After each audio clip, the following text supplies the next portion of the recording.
Good morning, Sainers, and welcome back to the Saints TV YouTube channel. Welcome to Saints TV Weekly for June 23rd, 2025. As always, thanks to our sponsor, Inglewood Coffee Roasters. Check out their website at inglewoodcoffeeroasters.com.au. They've currently got the end of financial year sale on, so check it out. I think it runs for another week, so check that out. Great products, coffee, tea, chai, all that stuff. All right, straight into it. Round 15, done and dusted. We took on the ladder leaders. Not a horrible game. I mean, for the most part, it was pretty close. They ran away late to the tune of 34 points, 74 to 108. Pretty decent crowd as well. No surprise, 43,000 in the house. And we showed a little bit. My review talks about that, so check that out if you can. I've got my 5 things as well. But just to quickly gloss over it, I was excited to see the youngsters. For the first time in a while, I got sort of like into the game. Like I could feel butterflies. I was a bit nervous because the last couple of Marvel games haven't really been that exciting and we haven't really been in the game, but I felt like this was one that we were in it, you know. Whether we could eventually win it, I don't know, but it just felt like we were competitive enough that I was leaning forward in my chair and I was kind of like every kick and mark that we stuffed up or that we nailed, I could feel it, you know, in the stands. And I don't know if that's something that translates to you watching it at home or at the game if you went, Sainers, but I just liked that feeling again that I'd care. Like, I care every week, but I was really into it because I felt like the players were into it, you know? And some weeks you can't really say that. So we went down to the top team. I don't think we lose any supporters in there. I don't think it's disheartening, the loss. And we can take something going into Fremantle away on Sunday. The main talking point from it wasn't really the result. It wasn't that we were better than the week before or that Tyroo had a pretty decent debut. It was Windhager's tag, and just to confirm, we won't go over this too much because it's been talked about to death, but Marcus Windhager can accept a $1,000 penalty or a fine for the first quarter incident. So it's interesting that he got fined for his open palm hit.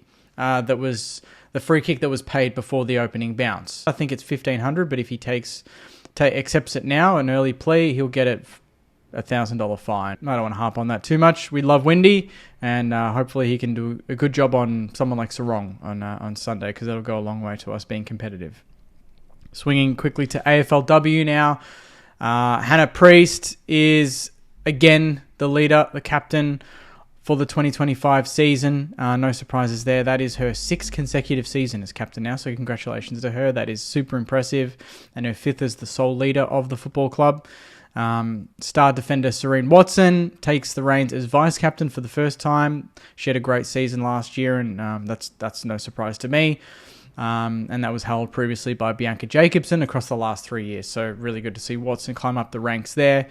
Patricios, Tiana Smith, they carry forward their leadership roles from last season. Molly McDonald returns to the fold after previously holding post in 2023. And Nicola Barr rounds out the group, whose experience and leadership shaped across 9 years with the Giants is now translated straight into the squad for the red, white and black. So really exciting. The season kicks off on August 17th, so not far away, against Adelaide at RSEA Park. 2:10 p.m. and tickets will go on sale in a couple of weeks' time. Now to some of the breaking news in the AFL world in regards to Andrew Bassett and what St Kilda are trying to do in the name of Northern Academies and NGAs and Father Sons and all that sort of, but mainly the academies, and they're essentially have presented to the AFL Commission and they want a complete overhaul.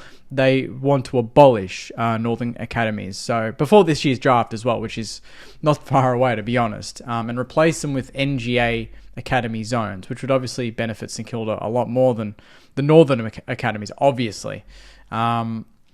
So Carl Delina, CEO, and Andrew Bassett, obviously the president, presented to the commission last week and offered a range of different recommendations and improvements to really enhance the equality of the draft. And I mean, if you don't know enough about it, you're probably going to just say St Kilda complaining, because that's what a lot of people have said. But if you really look into it on a deeper level, they are looking to just balance everything out. And I mean, Sainers saying, yeah, let's finish bottom 4 and get a good pick. What if I told you we're not going to get a good pick in this current standing? We're not. So the bottom teams don't improve by, you know, with the draft hand, unless you finish rock bottom and then you bypass sort of all of the academies, unless you get a situation where the top teams have a player that is going to be number 1 pick or number 2 pick or whatever it might be. But currently they're putting forward these current recommendations: abolish of Northern Academy zones ahead of the 2025 draft, the inclusion of Queensland, New South Wales and ACT in the redistribution of NGA zones under the league's current NGA review,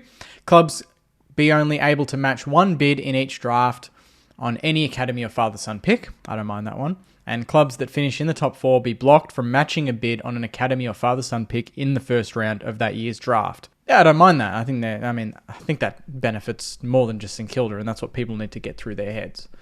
But we'll see what eventuates from that. I don't imagine the AFL are going to take us up on that one, but we're trying, and that's all that counts. Now to the upcoming game, round 16 now. We're up to round 16 already. Against Fremantle, Sunday, 5:10 p.m. It is the last game of the round. Last time we played them was a Friday night, and a lot of people thought it was the worst game of the year. I quite liked it because we won by 10 goals. And if that happens again, I'll take it.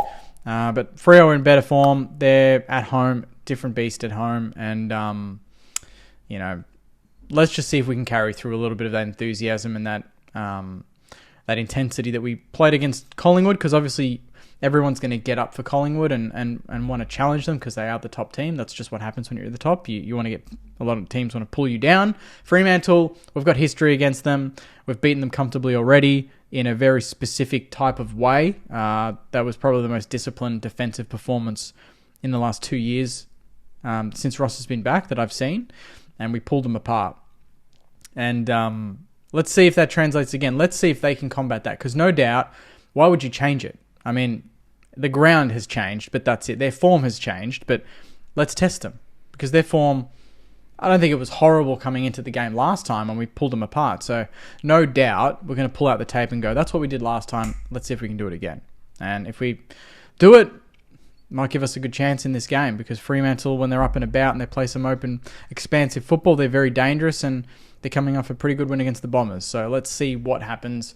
I am planning on doing a watch-along as well for that with Woody, again, like we did with the Melbourne game, so stay tuned for details on that. If you're watching it from home and you don't want to watch with the shitty Fox commentary, sync it up to my stream. We'll try and line it up with everyone so we can get it perfectly timed, and you can tune in to me and Woody watching the game as well, which will be a lot of fun. And that's it. That's Saints TV Weekly for another week. Saints, thank you very much for watching. Obviously, the podcast will be out in the next 24 hours, so stay tuned for that. We've got all the videos in the lead up to the Fremantle game. I'll try and get some more sort of ad hoc videos as well, just general topics and things I want to discuss outside of just the week-to-week games. And yeah, appreciate all your support on the channel and your engagement. So thanks very much, Saints. Take care. And as always, go you mighty Saints. See you guys.